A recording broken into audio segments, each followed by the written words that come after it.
పాత్రికేయ సోదరులకు నమస్కారం. గత 2 రోజులుగా జరిగేటువంటి పరిణామాలు ఇండస్ట్రీనే కాదు చాలామంది ప్రజలను కూడా షాక్ గురి చేస్తుంది. కానీ ఇది కొత్త ఏం కాదు. Drug peddling and drug abuse అనేది గ్లోబల్ ఫెనామినా. ప్రపంచం అంతా కూడా దీనికి ఈ రోజున దీని కోరల్లో చిక్కును. కేవలం ఒక భారతదేశం, ఒక స్టేటో, ఒక సిటీయో, ఒక ఇండస్ట్రీయో కాదు. అయితే ప్రధానంగా ఈ ఇష్యూ హైదరాబాద్లో ఓపెన్ అయినప్పుడు కేవలం ఫిలిం ఇండస్ట్రీయే కాదు, కొన్ని స్కూల్స్, కొన్ని అదర్ సెక్టర్స్ ఆఫ్ ఇండస్ట్రీ కూడా, అదర్ ఇండస్ట్రీస్ కూడా ఎక్కడైతే మనీ ఉందో, పవర్ ఉందో, అమాయకులు ఉన్నారో వాళ్ళందరూ కూడా దీనికి బలవ్వడం జరిగింది. ఇది ఫ్యాక్ట్. అయితే మేము 2 అప్పీల్ చేస్తున్నాం. ఇందాక మా ప్రెసిడెంట్ గారు చెప్పినట్టు ఇది కొంతమంది ఇండివిజువల్ సమస్య కానీ ఇండస్ట్రీ ఇన్వాల్వ్ అయిన సమస్య కాదు. ఇది మేము స్పష్టంగా చెప్తున్నాం. కాబట్టి సాధారణంగా సినిమా ఇండస్ట్రీ పాపులారిటీకి ప్రజలకు సంబంధించింది కాబట్టి ఫోకస్ మేము వస్తున్నాం ఈరోజు ఇంకో బాధాకరమైన విషయం ఏంటంటే ప్రభుత్వం దీన్ని నీట్గా డీల్ చేస్తుంది. చట్టం తన పని తను చేసుకుపోతుంది. పోలీసులు వాళ్ళ ఎంక్వైరీలు వాళ్ళు చేసుకుంటున్నారు. కానీ ఇంతవరకు అఫీషియల్గా ఎటువంటి పేర్లు డిక్లేర్ కాలేదు మాకు తెలిసి ప్రభుత్వం దగ్గర నుంచి. కానీ ఇవాళ పొద్దున్నుంచి చూస్తున్నాం, చాలామందిని వాళ్ళ ఫోటోలు వేసి వీళ్ళంతా కూడా ఈ లిస్టులో ఉన్నారని కొన్ని ఛానల్స్లో కానీ సోషల్ మీడియాలో కానీ బయటకు వస్తున్నాయి. ఇది కేవలం కుటుంబాలనే కాదు, కుటుంబాలని మానసికంగా కృంగతీస్తూ, ఆర్టిస్టులను దెబ్బతీస్తూ, తన కెరియర్ని దెబ్బతీస్తూ, సినీ పరిశ్రమను కూడా దెబ్బతీసే పరిస్థితి ఈ రోజున ఇటువంటి ప్రకటనల ద్వారా వస్తుంది. వెయిట్ చేద్దాం. అఫీషియల్గా పేర్లు బయటకు వస్తే మాట్లాడదాం. పొద్దున్నే చూసాం, ఆయన సుబ్బరాజు చెప్తున్నాడు, ఏమని వచ్చింది నోటీసు అతను ఓపెన్గా మాట్లాడుతున్నాడు.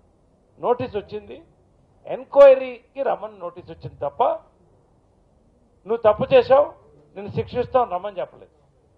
పొద్దునే ఆ అబ్బాయి యంగ్ హీరో తనీష్కు అతను మానసికంగా చాలా దెబ్బతిన్నాడు. కొంతకాలం క్రితం తన తండ్రి చనిపోవడం, ఇటువంటి ఎన్నో సమస్యలు. మేము మనుషులమే, మాకు ఎమోషన్స్ ఉన్నాయి, మాకు కుటుంబాలు ఉన్నాయి, పేరు ప్రఖ్యాతలు ఇవన్నీ ఉన్నాయి. కాబట్టి ప్రధానంగా మీడియా ఎప్పుడు కూడా ఇండస్ట్రీకి భాగంగానే ఉంది, సపోర్ట్గా ఉంది. మేము మీడియాని కండెమ్ చేయట్లేదు. కానీ ఈ యొక్క అఫీషియల్ అనౌన్స్మెంట్ వచ్చే వరకు కూడా కొంచెం సమన్వయం పాటించి దయచేసి అనుమానాస్పదం అనేటువంటి దీంట్లో కూడా పేర్లు ఇట్లా అనౌన్స్ చేయొద్దని చెప్పి మేము అప్పీల్ చేస్తున్నాం. ప్రధానంగా ఈ యొక్క డ్రగ్ పెడలింగ్ అనేది పెద్ద ఇష్యూ. ఇది భారతదేశం అంతా, ప్రపంచం అంతా జరుగుతోంది. దీన్ని కర్బ్ చేయడానికి ప్రభుత్వాలు ఫైట్ చేస్తున్నాయి, పోలీస్ డిపార్ట్మెంట్ ద్వారా ఫైట్ చేస్తుంది.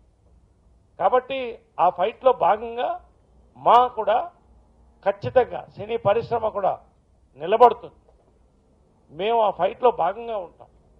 మా వంతు, మా పాపులారిటీ కానీ మా యొక్క క్రియేటివిటీని ఉపయోగించి ఎంతోమంది చిన్నపిల్లల భవిష్యత్తు పాడు కాకుండా మేము కూడా అవేర్నెస్ క్రియేట్ చేయడానికి సిద్ధంగా ఉన్నాం.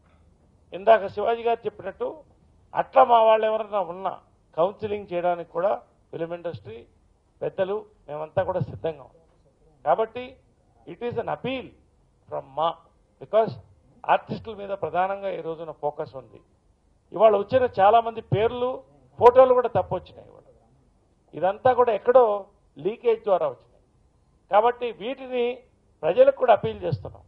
వీటిని మీరు వాస్తవాలని తీసుకుని దయచేసి, ఎందుకంటే ఇండస్ట్రీ 30,000 మంది అయితే సినిమా థియేటర్లు బఠానీలు అమ్ముకునే వాళ్ళు సినిమా థియేటర్లో బఠానీలు అమ్ముకోవడానికి కలిపితే లక్షల మంది దీంట్లో ఇన్వాల్వ్ అయి ఉన్నారు. కోట్ల మంది ఫ్యాన్స్ ఉన్నారు. వీళ్ళందరికీ కూడా మానసికంగాను ఆర్థికంగాను దెబ్బపడే అవకాశం ఉంది. కాబట్టి దీన్ని మీరు దయచేసి వన్స్ అగైన్ ముక్త కంఠంతో మేమందరం కూడా we appeal not to make false propagandas against the film industry. మరొక్కసారి లాస్ట్గా నేను చెప్పేది ఏంటంటే, ఇవన్నీ కూడా ఇండివిజువల్కి సంబంధించిందే తప్ప ఇండస్ట్రీకి సంబంధించింది కాదు. ఇండస్ట్రీ ఏ విధంగానూ కూడా దీంట్లో మేము మా భాగం లేదు. కాబట్టి we request to stop this campaign of